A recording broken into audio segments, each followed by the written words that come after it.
know people of this country still vote Labour. Nobody votes Communist. Virtually nobody votes Communist. Nobody would vote Communist. Nobody would vote Communist unless the Communists begin to mobilise people as Communists. They are not going to vote for you. If I'm the owner of Sainsbury, and just one second, and I'm constantly saying Tesco is the real shop where you should go, I'll go out of business.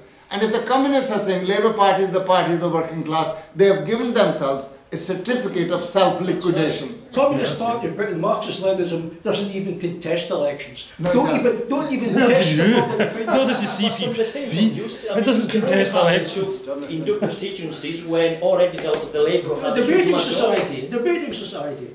That's what I'm saying, the CPB... They're not in the class struggle. ...stands in the class struggle. It's Parliament beginning and the end of the class struggle. I don't think Stalin would have refused this. No, comrade. We mustn't allow the meeting to degenerate into a shouting match. The basic thing is, the Communist Party of Great Britain, Marxist-Leninist, is a 5-year-old party. It does not claim to be, nor is it the mover and shaker in the working class movement, right? We are trying to build something, and we are saying to people, join us if you have the stamina to carry on for 15, 20 years, and we'll be something. Nothing worthwhile is built in a single day. The Bolsheviks spent 17 years trying to build their party, and everybody had discounted them as lunatics, sectarians. The German Social Democrats regarded the Bolsheviks as two-headed monsters. They only supported the opportunist elements in the Bolshevik party, and you know what the historical result was. And I have no doubt that the Communist Party of Great Britain, Marxist-Leninist, carries on as it has started and actually stays true to its principles and avoids falling into the traps that you have quite rightly outlined of either right revisionism or left sectarianism. It will make a success. But our opponents will never make a success because they tied their fortune to the fortunes of social democracy, which means they've hitched themselves to the chariot wheel of imperialism, and they will never make a success. What do you say to workers who say, fair enough, you're in for the long haul, but in Scotland the choice we have is voting either for Labour or the SNP? No, you don't have. If you don't want to vote for the Tories, no, you want anything that's relatively progressive, it's a case of voting for Labour or the SNP. Are you saying to your workers that we should say, don't vote? I'm sure I'll invite abuse if I express judgment on that. But in my view, the working class does not have to have that choice. The working class has to have a choice. It's that we've got to build outside of the SNP, outside of the Tories, and outside of the Labour Party. But if you are simply going by the name, I have to say to you on a number of issues, SNP is to the left of the Labour Party. I don't care what you say, SNP is to the left of the Labour Party on a number of issues. Don't condemn them because they have the word national in their name. They stand for Scotland's independence. They're a Social Democratic Party. That's exactly what they are. Oh, well, come on. Yes, but... There's good Social Democrats and not so good Social Democrats. Comrade, I'm not a supporter of SNP. I am not a supporter of SNP, so don't involve me into it. All I'm saying is, as an outsider, I don't go by the name. The Nazis might have called themselves the National Party, Socialist Party, does not make them socialist. Sorry. It's just a question. I'm a member of the SNP, but I regard myself as a Marxist. Sorry? I consider myself to be a Marxist.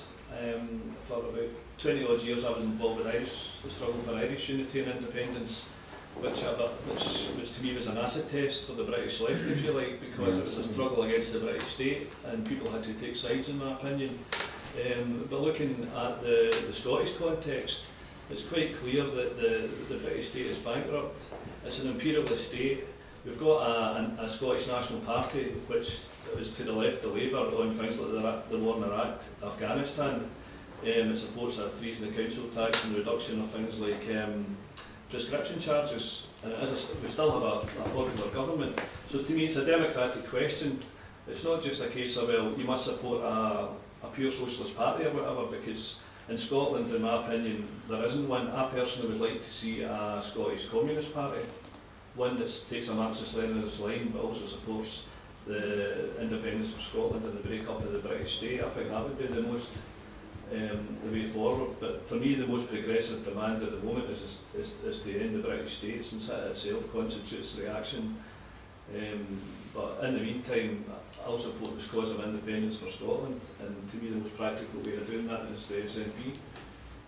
Well, that's completely up to you, but we live in the same state, and our job is to build a party of the working class in the entire state, and that party can actually sit together and determine a program whether it considers historical circumstances justify an independence for any of the formerly independent parts of the United Kingdom. I mean, there's no difference on Ireland. Right. Well, was James Connolly wrong then in the men and women of 1916? James Connolly was certainly not wrong on the question of Irish independence, and we are not bringing our at that time it was part of the British state, the United Kingdom, but Irish revolutionaries and Irish communists supported independence for Ireland. We do too. We do too. No. Just give you an example. The Bolsheviks quoted the right of self-determination of the constituent parts of the Tsarist Empire. That did not prevent them from organizing on the basis of the Tsarist state. While it lasts, we work for the unity of the working class. But we say the unity of the working class can best be maintained that the relationship of oppression and oppressing and oppressed nations is ended. So we have never supported the inclusion of Ireland into the British state, because that was not done by consent, it was done by force of arms. But while, for example, Northern Ireland is a part of the British state, we are not averse, this is our program, we're not averse to getting members from Northern Ireland to be members of the party, while saying we are in favour of the inclusion of Northern Ireland into the Irish Republic as a separate country. That's our position. And there's only an apparent contradiction, that's not a real contradiction. But you know, the question of Scotland is a completely different one. This is hotly debated. You are better placed to judge whether Scotland really needs to be independent or something. There are some people who would say that the development of a joint market, you know, between England and Scotland, whereby the bourgeoisie of the two countries and the working class in many ways has merged together, has removed the question from the historical agenda. But this is something up to you to decide. We have not in our party pronounced whether Scotland is entitled to independence or not. But we are not here to grant you independence or to subdue you. because of one thing I'm sure. If Scotland was to vote in a referendum tomorrow to go independent of Britain, there will be no English army marching into Scotland, as there is an English army marching in They might want the oil. Sorry? They might want the oil. You don't know what's happening. If there was a movement towards a separate Scottish state, you would find a lot of difficulties with that. They wouldn't just say, right, off you go. They would not be a simple. And I think anyone who thinks that is misunderstanding the position altogether as to why Cameron and so, why are they so keen to hang on to Scotland? Why do they always tell us the rhetoric, we're stronger together and all that? Why, if that comes from Tories, are we not saying, well, actually, we think tactically we could probably help the forward movement of the working class internationally? We're not nationalists in that sense. We could probably help it by tactically saying, we're probably riper here in Scotland. Did you see any Tory MPs getting elected here in the last election? It all went Labour. I don't support Labour myself. But I think probably it's riper for a forward movement here, just the way the conditions have been and are. And in that way we help other comrades as well. I don't see it as an oppositional thing to English comrades or any other comrades. So that's... Well, as my comrade's already said, you know, I mean, this is something we haven't actually taken a line on at the moment. Yeah, I hear what you're saying. Yeah.